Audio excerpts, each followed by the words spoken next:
Guntur municipal కార్యాలయంలో జిల్లా నాయకులు కమిషనర్ కె మయూరి అశోక్ ను మర్యాదపూర్వకంగా కలిశారు. జిల్లా అధ్యక్షులు అంబటి రాంబాబు, విజయవాడ పార్లమెంట్ ఇన్ఛార్జ్ మోదుగుల వేణుగోపాల్ రెడ్డి, నగర అధ్యక్షురాలు షేక్ నూరి ఫాతిమా సమావేశంలో పాల్గొన్నారు. ఈ సందర్భంగా గుంటూరు నగరంలో జరుగుతున్న వార్డుల డెలిమిటేషన్ ప్రక్రియపై విస్తృతంగా చర్చించారు.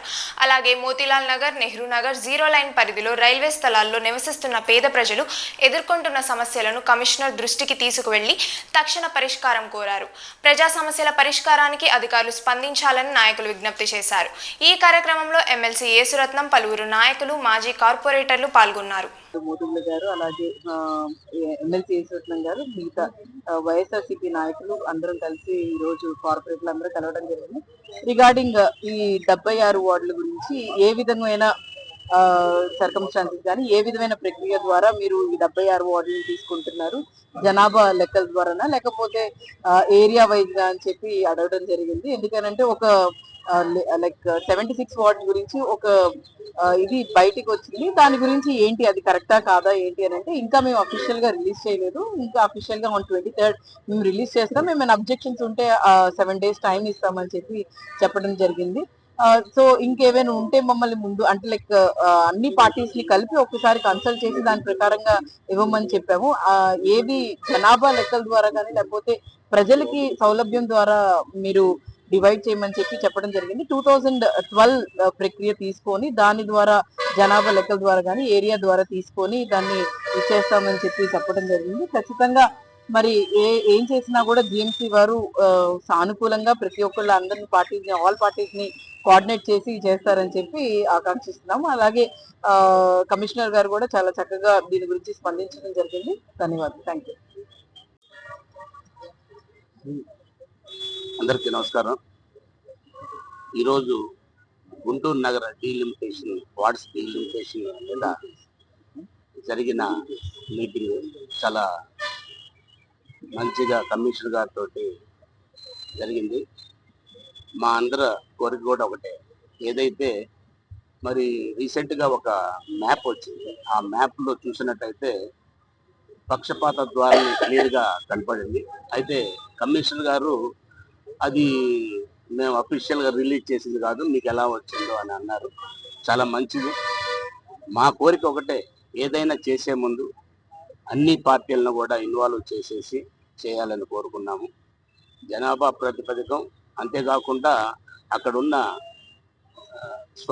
నైసర్గిక స్వరూపాన్ని కూడా తీసుకొని ఎక్కడైతే ఉందో ఒక 5-10% అటు ఇటు చేస్తూ కానీ నిన్న చూసిన మ్యాప్లో చూసినట్టయితే ఎక్కడో ఉన్న ఏటుకూరుని తీసుకొచ్చేసి నల్లపాడులు కలపటం, నల్లపాడుని తీసుకొని నల్ల చెరువుని తీసుకొని ఏటుకూరులో కలపటం, ఈ విధమైన డిస్టర్బెన్సెస్ చాలా ఉన్నాయి. వీటన్నిటిని కూడా మేము కమిషనర్ గారి దృష్టికి తీసుకెళ్ళాము. తప్పనిసరిగా వారు చర్చించేసి రూల్ ప్రకారం చేస్తామని మాట ఇచ్చారు. సో ఏదైనా అబ్జెక్షన్స్ ఉంటే తర్వాత మరి మనం 23rd తర్వాత మీరు మీ అబ్జెక్షన్స్ కూడా తెలియపరచవచ్చు అన్నారు. కాబట్టి చాలా సంతోషం. మరి కొత్తగా వచ్చిన ఐఏఎస్ ఆఫీసర్ కాబట్టి వారు తప్పనిసరిగా రాజకీయాలకి ఎక్కడ కూడా ప్రలోభపడకుండా న్యాయం చేస్తారని, అందరికి న్యాయం చేస్తారని నేను కోరుకుంటున్నాను. అర్థం కదా చెప్పాం, అన్ని కూడా చెప్పాం. మీరు కూడా మంచి పేరు తెచ్చుకునే కమిషనర్ గా ఉండాలి సార్. డెఫినెట్ గా మీ టైంలో మేము గుంటూరు పుట్టి పెరిగాం, 60 సంవత్సరాలు. బాటప్ అంతా ఇక్కడే. మేము గర్వపడే విధంగా గుంటూరు తీర్చిదిద్దామని చెప్పాం. డెఫినెట్ గా నేను తీర్చిదిద్దామని చెప్పాడు. అది ఆస్తి పన్ను అవి మాట్లాడలేదు, అది కూడా మా దృష్టికి ఎవరు తీసుకురాలేదు. డెఫినెట్ గా అది కూడా ఉంటే మాట్లాడదాం అన్నారు, రమ్మన్నారు. అందుకని రాబోయే రోజులు మంచి రోజులు ఉన్నాయనేటువంటి భావంతో ముందుకెళ్తున్నాం. డెఫినెట్ గా కమిషనర్ గారి హయాంలో అన్ని సర్దుకుంటాయని భావిస్తున్నాం. ఈరోజు వైఎస్ఆర్ కాంగ్రెస్ పార్టీలో ముఖ్య నాయకులు అందరం కలిసి కమిషనర్ గారిని కలవడం జరిగింది. కలవడానికి గల నేపథ్యం కారణం ఏంటంటే మొత్తం 57 డివిజన్స్ గా ఉన్నటువంటి గుంటూరు కార్పొరేషన్ 76 డివిజన్స్ గా పునర్విభజన చేస్తున్న సందర్భాన్ని పురస్కరించుకొని మాకున్నటువంటి అనుమానాలను నివృత్తి చేసుకోవాలనే ఉద్దేశంతో వైఎస్ఆర్ కాంగ్రెస్ పార్టీ ఒక ప్రతినిధి బృందం కమిషనర్ గారితో కలిసి మా అభిప్రాయాలని మా అనుమానాలని చెప్పడం జరిగింది. వాటికి వారు సమాధానం ఇవ్వడం కూడా జరిగింది. ఇవాళ ఒక మ్యాప్ లీక్ అయ్యి హల్చల్ చేస్తూ ఉన్నది. దానిలో 76 డివిజన్స్ కూడా డివైడ్ చేసినట్టుగా ఆ మ్యాప్ కనిపిస్తా ఉన్నది.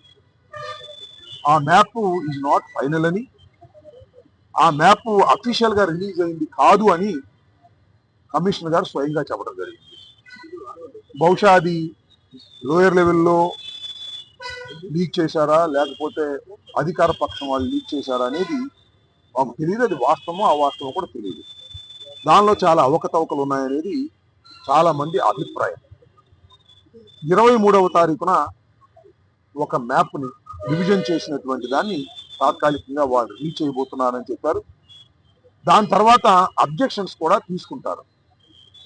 అబ్జెక్షన్స్ తీసుకొని ఆ అబ్జెక్షన్స్ అన్ని పరిశీలించి మళ్ళీ అవసరమైతే అధికారులు సాటిస్ఫై అయితే దాన్ని మారుస్తారు. మార్చిన తర్వాత మాత్రమే ఫైనల్ గా డివిజన్స్ అవుతాయి. ఒకటి వాస్తవం ఏంటంటే 76 డివిజన్స్ గా పునరుద్ధపడుతూ ఉంది ఈ కార్పొరేషన్. కొత్తగా ఏ విలేజెస్ ని కలిపేటటువంటి అవకాశం లేదు అని కూడా కమిషనర్ గారు చెప్పడం జరిగింది. ఏది ఏమైనా న్యాయబద్ధంగా అన్ని వార్డులు కూడా సుమారుగా అన్ని డివిజన్స్ 76 డివిజన్స్ సుమారుగా 10% అటు ఇటుగా సమానంగా ఉండవలసిందే. That is the rule. Natural boundaries కి సంబంధించి ఒక 10% అటు ఇటుగా అన్ని కూడా సమానమైనటువంటి జనాభా లెక్కల ప్రకారమే, సెన్సస్ ప్రకారమే ఉండి తీరాలనేది రూల్. ఎందుకంటే కొన్ని చోట్ల అనుమానం కలుగుతా ఉంది. ఏమని అనుమానం కలుగుతా ఉందంటే కొన్ని చోట్ల 7,000కి 8,000కి ఒక డివిజన్ చేసుకోవటం, ఒక చోట 13,000కి డివిజన్ చేసుకోవటం జరుగుతూ ఉంది. అధికార పక్షానికి అనుకూలంగా అది చేస్తున్నారనేటువంటి డౌట్ కలుగుతా ఉంది. రూల్ ఏమిటంటే అన్ని సమానంగా ఉండాలి. ఒక 10% న్యాచురల్ బౌండరీస్ అలా ఇలా మారుతూ ఉంటాయి కాబట్టి దానికి తగ్గట్టుగా ఉండాలి అనేది రూల్. ఆ రూల్ ప్రకారమే వారు చేస్తామని, ఏమన్నా న్యాచురల్ గా మా దగ్గర నుంచి వచ్చినటువంటి అబ్జెక్షన్స్ రీజనబుల్ గా ఉంటే వాటిని కన్సిడర్ చేసి స్పీకింగ్ ఆర్డర్స్ పాస్ చేస్తామని కమిషనర్ గారు చెప్పడం జరిగింది. కాబట్టి ధర్మంగా జరుగుతుందని మేము భావిస్తున్నాం. అలా జరగకపోతే కమిషనర్ గారి దృష్టికి తీసుకువెళ్ళి సరి చేయడానికి ప్రయత్నం చేస్తాం. అప్పుడు కూడా సరికాకపోతే వాటి మీద పోరాటం చేయడానికి కూడా మేము సిద్ధంగా ఉన్నాం. ధర్మబద్ధంగా న్యాయబద్ధంగా మాత్రమే 76 డివిజన్స్ ని చేయవలసినటువంటి అవసరం ఉన్నది. దాన్ని ఎప్పటికప్పుడు వైఎస్ఆర్ కాంగ్రెస్ పార్టీ మేము పరిశీలిస్తూ ఉంటాం. వాటి మీద అబ్జెక్షన్ చెప్తూ ఉంటాం. ఇంకా ప్రజల నుంచి కూడా అభిప్రాయాలు తీసుకుంటాం. రేపు 23వ తారీఖు రిలీజ్ అయిన తర్వాత ఎవరైనా కూడా అబ్జెక్షన్ చెప్పవచ్చు. దానిలో ఏదైనా అవకతవకలు ఉంటే వాటిని చెప్పేటటువంటి అవకాశం ఉంటుంది. దాన్ని వారు తప్పనిసరిగా వినాలి. దాన్ని విని స్పీకింగ్ ఆర్డర్ పాస్ చేయాలి. కాబట్టి ఈ డివిజన్స్ వ్యవహారంలో ఏ ఒక్కరికి అనుకూలంగా ఉండే విధంగానో లేకపోతే పార్షియల్ గానో జరగకోకుండా ఉండేందుకు వైఎస్ఆర్ కాంగ్రెస్ పార్టీ ఎప్పటికప్పుడు నిత్యం దాన్ని అబ్జర్వ్ చేస్తుంటుంది, దాన్ని అబ్జెక్ట్ చేస్తుంటుంది. ఎవరికైనా డౌట్స్ ఉంటే వైఎస్ఆర్ కాంగ్రెస్ పార్టీకి చెప్తే దాని ప్రకారం మేము రిప్రజెంట్ కూడా చేస్తాం. డైరెక్ట్ గా వచ్చి రిప్రజెంట్ చేయలేకపోయినా దీన్ని గమనించాలని మేము ప్రజలను కోరుతున్నాం. గుంటూరు పట్టణంలో ఉన్నటువంటి ప్రజానీకాన్ని దీన్ని ఎప్పటికప్పుడు ఈ డివిజన్స్ 76గా వచ్చే వరకు మేము దీన్ని పరిశీలిస్తూ న్యాయంగా జరిగే విధంగా ప్రయత్నిస్తాం. ఓకే. సరేంటి ఈరోజు రాష్ట్రంలో జనగణన కార్యక్రమం ప్రారంభమైంది. దీనికి సంబంధించి ప్రజల్లో గొప్ప ప్రభుత్వం కార్యక్రమాన్ని చేపట్టింది. ప్రజల్లో గొప్ప ఉంది. దీన్ని ఎలా ముందుకు ఏమపోతుంది? ఓటీపీలు అడుగుతా ఉంటారని, లేదంటే ఇతరులతో మా పథకాలు చేస్తారని, ఇలాంటి ప్రజల్లో గొప్ప ఉంది. వైసీపీ ఏం చెప్తారు? అపోహలు ఉంటే మనం ఏం చేస్తాం? అది నిజమైతే ఎదుర్కొంటాం. రకరకాల అపోహలు ఉంటూ ఉంటాయి. ఆ అపోహలకు అన్నిటికీ మనం సమాధానం చెప్పలేము. ఇప్పుడు జనాభా లెక్కలు సెన్సస్ ప్రారంభమైన తర్వాత అది ఒక చట్టబద్ధంగా సెన్సస్ జరగవలసిందే. దానిలో అనుమానం ఏమైనా ఉంటే వాటి గురించి చెప్పమనండి, వాటిని మేము ఫేస్ చేస్తాం. వాటిని మేము ప్రభుత్వానికి విజ్ఞప్తి చేస్తాం, అవసరమైతే పోరాటం చేస్తాం. ఎక్కడా కూడా సెన్సస్ లో అవకతవకలు జరిగే అవకాశం లేదు. జనాభా లెక్కలు జరగవలసిందే. ఆ సెన్సస్ ని సక్రమంగా జరగవలసిందే. దీనిలో వేరే తేడాలు ఏమి ఉండడానికి వీల్లేదు. ఉంటే వివిధ దశల్లో దాన్ని పోరాటం చేస్తాం. వారి అధికారుల దృష్టికి తీసుకెళ్తాం. ఎక్కడ అధికారులు అలా తప్పు చేయడానికి వీల్లేదు. తప్పు చేస్తే మాత్రం దాని చట్ట ప్రకారం వారు శిక్షించబడతారు. సింపుల్. ఏ దీక్షని ఏం అడుగు మరి కాగితం అయితే ఇచ్చాం, పర్మిషన్ ఇచ్చారో లేదో నాకు తెలియదు. కాగితం అయితే ఇచ్చాం, పర్మిషన్ ఇచ్చారో లేదో వాళ్ళకి అడగండి. ఒక దండ ఈ పోతే 2 దండాలు అది తెలుసు కదా. అదే చెబుతున్నారు.